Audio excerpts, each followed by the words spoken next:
अस्सलाम वालेकुम स्टूडेंट्स, कैसे हैं आप सब। उम्मीद है सब खैरियत से होंगे। तो स्टूडेंट, आज के लेक्चर में हम नाइन्थ क्लास की फ़िज़िक्स न्यू बुक 2025 के चैप्टर नंबर 3 का लेक्चर नंबर 5 कवर करेंगे, जिसमें हम न्यूटन का सेकंड लॉ डिस्कस करेंगे, जो कि इंपॉर्टेंट लॉन्ग क्वेश्चन है। ठीक है, तो ये जो लॉन्ग क्वेश्चन है ये बुक के पेज नंबर 59 और 60 के ऊपर ये गिवन है। तो पेज नंबर 59 पे आप इस टॉपिक को अच्छी तरह देख भी सकते हैं। ठीक है, बाकी नोट्स मैं आपके साथ शेयर कर देता हूँ, जहाँ पे हेडिंग बनाकर हमने इसको प्रॉपर्ली अटैम्प्ट किया हुआ है। ठीक है, तो ये आप लोगों के पास लॉन्ग क्वेश्चन आज का न्यूटन सेकंड लॉ है। तो इसकी स्टेटमेंट क्या है, state and explain Newton second law of motion. तो आपने इसकी स्टेटमेंट लिखनी है और साथ में इसको एक्सप्लेन करना है। तो सबसे पहले हम लिखेंगे Newton second law of motion. ठीक है, इसकी स्टेटमेंट ये लिखी हुई है सारी। If a net external force acts upon a body, it accelerates the body in the direction of force.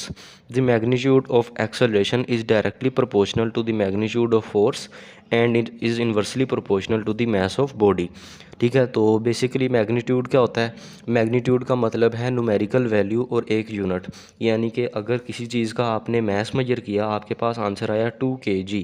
ठीक है, अब ये जो वैल्यू है ये 2 और kg, तो इस 2 kg में ये 2 एक वैल्यू है, ठीक है, और kg एक यूनिट है। ठीक है, तो इन दोनों को मिलाने से जो ये नई चीज़ बनी, इसको हम कहेंगे ये मैग्नीट्यूड है। ये कोई न्यूमेरिकल वैल्यू और यूनिट का कम्बिनेशन है। ठीक है, इसको मैग्नीट्यूड कहते हैं। तो बेसिकली हम न्यूटन सेकंड लॉ के अंदर इसी चीज़ को ही डिस्कस करते हैं कि जो फोर्स का मैग्नीट्यूड है वो एक्सेलरेशन के डायरेक्टली प्रोपोर्शनल होता है, और इसी तरह जो एक्सेलरेशन है वो आपके पास इन्वर्सली प्रोपोर्शनल होता है मैस के। इसको हमने इसी स्टेटमेंट को मैथमेटिकली इसके अंदर इस फॉर्म में लिख देना। ठीक है, एक्सप्लेनेशन एंड डेरिवेशन आगे आ जाएगी। If a net force F acts on body of mass M and produces an acceleration A, then by statements, कि अगर कोई नेट फोर्स है वो किसी बॉडी पे अमल किया उसने, और उस बॉडी का मास कितना एम है, और उसने उस फोर्स ने एक्सेलरेशन प्रोड्यूस किया, ठीक है, जो कि क्या था ए। देन बाय स्टेटमेंट, तो स्टेटमेंट की मदद से acceleration directly proportional to magnitude of force. ठीक है, यहाँ पे ये बात लिखी हुई है, acceleration directly proportional to magnitude of force and acceleration is inversely proportional to mass of body, और मैस के इन्वर्सली प्रोपोर्शनल हो जाएगा। तो ये दोनों चीज़ें हमने, ये दोनों इक्वेशंस हमने बेसिकली स्टेटमेंट की मदद से यहाँ पर लिखी। तो ये जो दो इक्वेशंस हैं इनके बारे में मैं एक दफ़ा आपको एक्सप्लेन कर देता हूँ कि डायरेक्टली और इन्वर्सली प्रोपोर्शनल का क्या मतलब होता है। तो ये जो एक्सेलरेशन है हमारे पास, ये बेसिकली ये फोर्स के डायरेक्टली प्रोपोर्शनल है और मैस के इन्वर्सली प्रोपोर्शनल है। ठीक है, तो इसको अगर हम एक्सप्लेन करें, ये होता है डायरेक्टली प्रोपोर्शनल। ठीक है, डायरेक्टली प्रोपोर्शनल, और ये आ गया इन्वर्सली प्रोपोर्शनल। ये दो लफ्ज़ हैं, शायद आपने पहली दफ़ा सुने हो। तो इसका मतलब ये होता है कि इन्वर्सली प्रोपोर्शनल में आपने देखा होगा 1 के नीचे हम वैल्यू को डिवाइड करके लिखते होते हैं, और डायरेक्टली में हम इसी तरह डायरेक्ट ही दोनों जो वैल्यूज़ हैं, क्वांटिटीज़ हैं, उन दोनों को इसी तरह ही लिख देते हैं। ठीक है, जबकि इन्वर्सली में 1 से डिवाइड कर देते हैं दूसरी तरफ। ये जो डायरेक्टली प्रोपोर्शनल होता है, इसका मतलब ये होता है कि अगर दो क्वांटिटीज़ के दरमियान ये डायरेक्टली प्रोपोर्शनल का रिलेशनशिप है, तो इसका मतलब है कि अगर एक क्वांटिटी की वैल्यू बढ़ेगी तो दूसरी क्वांटिटी की वैल्यू भी बढ़ेगी। ठीक है, और अगर एक क्वांटिटी की वैल्यू कम होगी तो दूसरी क्वांटिटी की वैल्यू भी कम हो जाएगी। यानी अगर हम एक्सेलरेशन की वैल्यू इंक्रीज़ कर दें, या जो बॉडी है जिसमें एक्सेलरेशन प्रोड्यूस हो रहा है वेलोसिटी की चेंजिंग की वजह से, उसका एक्सेलरेशन अगर बढ़ता जाए वक्त के साथ साथ, ठीक है, वो उसकी वैल्यू 2 मीटर पर सेकंड स्क्वायर हो जाए, फिर 4 मीटर पर सेकंड स्क्वायर हो जाए, ठीक है, फिर उसके बाद 6 मीटर पर सेकंड स्क्वायर हो जाए, तो एक्सेलरेशन के बढ़ने की वजह से क्या होगा कि फोर्स भी बढ़ जाएगी। ठीक है, लेकिन अगर एक्सेलरेशन कम होता जा रहा है, यानी डिसेलरेट होता जा रहा है, एक्सेलरेशन नेगेटिव में जा रहा है, तो फिर क्या होगा, फिर फोर्स भी कम होती जाएगी। तो ये होता है डायरेक्टली प्रोपोर्शनल का मतलब, कि कोई भी दो क्वांटिटीज़ के दरमियान ऐसा ताल्लुक कि एक मिकदार अगर बढ़े तो दूसरी मिकदार भी बढ़ जाए, और अगर एक मिकदार कम हो तो दूसरी मिकदार भी कम हो जाए। इसे हम डायरेक्टली प्रोपोर्शनल कहते हैं। ठीक है, और ये जो होता है ये बेसिकली प्रोपोर्शनल का सिंबल होता है ये। ठीक है, ये इन्वर्सली और डायरेक्टली में इस्तेमाल किया जाता है। इसके बाद आगे इन्वर्सली प्रोपोर्शनल आ जाता है। इन्वर्सली प्रोपोर्शनल का मतलब बिल्कुल इसके उलट है, कि अगर एक क्वांटिटी बढ़ेगी तो दूसरी कम हो जाएगी। ठीक है, और अगर एक क्वांटिटी कम होगी तो दूसरी क्वांटिटी बढ़ जाएगी। तो इन्वर्सली प्रोपोर्शनल का मतलब है दो क्वांटिटीज़ के दरमियान ऐसा ताल्लुक कि जिसमें एक मिकदार के बढ़ने से दूसरी मिकदार कम हो जाए, या एक मिकदार के कम होने से दूसरी मिकदार बढ़ जाए, उसको हम क्या कहते हैं, वो इन्वर्सली प्रोपोर्शनल कहलाता है, जिसे हम तनासुब माकूस भी कहते हैं। ठीक है, और डायरेक्टली को तनासुब रास्त कहते होते हैं उर्दू में। तो ये आप लोगों के पास ये डायरेक्टली और इन्वर्सली प्रोपोर्शनल है। और जब इस सिंबल को हम ख़त्म करते हैं तो हमारे पास दो चीज़ें आती हैं, एक हमारे पास इक्वल आता है और साथ में हमारे पास इक्वल के आगे एक कांस्टेंट आ जाता है। वो कांस्टेंट कोई भी हो सकता है, वो के भी हो सकता है, वो जी भी हो सकता है, ठीक है। वो इक्वेशन की नेचर की मदद से हम उसको लिख सकते हैं, ठीक है। तो ये अब आगे चल के हम देखते भी हैं कि इसको ख़त्म करेंगे तो फिर हमारी इक्वेशन क्या बनेगी। इसके बाद आपने इक्वेशन 1 और 2 को कंबाइन कर देना है, ठीक है। तो आपके पास ये नई इक्वेशन बन जाएगी। अगर आपके पास इक्वेशन 1 ये है और इक्वेशन 2 आपके पास है ये वाली, तो जब इन दोनों को आप लोग कंबाइन करेंगे तो आप लोग देखेंगे इन दोनों की लेफ़्ट साइड सेम है, ठीक है।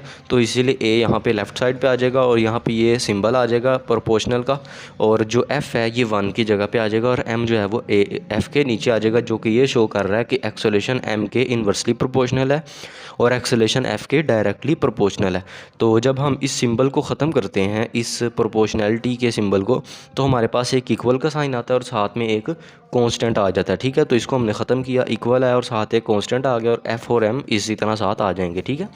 तो ये एक नई इक्वेशन बन गई। अकॉर्डिंग टू एसआई यूनिट्स की मदद से, सिस्टम इंटरनेशनल यूनिट्स की मदद से, if m is equal to 1 kg, अगर मैस की वैल्यू 1 kg हो, एक्सेलरेशन की वैल्यू 1 हो मीटर पर सेकंड स्क्वायर और फोर्स की वैल्यू 1 न्यूटन हो, then value of constant will be 1। तो फिर जाहिर सी बात है ये 1 इधर जाके मल्टीप्लाई हो जाएगा, ये 1 इधर जाके डिवाइड हो जाएगा इस 1 के साथ, तो यहाँ पे भी क्या बन जाएगा, 1 बन जाएगा, जो कि बेसिकली कांस्टेंट की वैल्यू होगी।